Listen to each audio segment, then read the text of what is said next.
very first usage of aircraft in war, the military plane's existence made the aircraft usage more effective.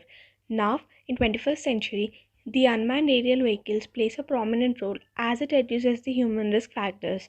So, our objective is to design a UAV with highest payload fraction and with minimum empty weight. The only way to discover the limits of possible is to go beyond impossible. The innovation part in our aircraft is to design the folding wing using hinge mechanism, which have larger wingspan and generate more lift with highest payload fraction.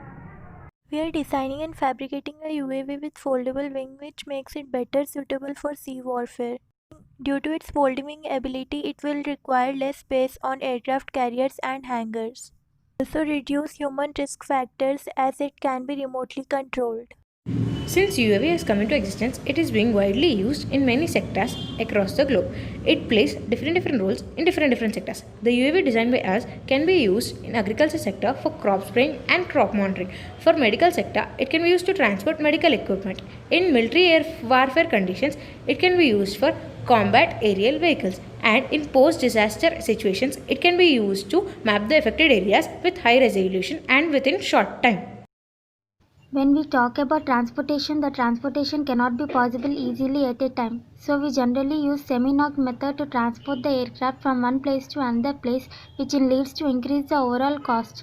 But due to the folding wing concept, it can be possible easily with effective cost and as it occupies less space. Aircraft maintenance will extend the aircraft life and ensures that the aircraft is performing safely for the expected period of time. As it has folding wings, maintenance is high and care must be taken properly. Safety is a fundamental element which is prioritized while operating a UAV. Apart from having a complex structure and mechanism, it can be deployable and controllable under favorable conditions. It also contributes to a safe environment by reducing risk to human life.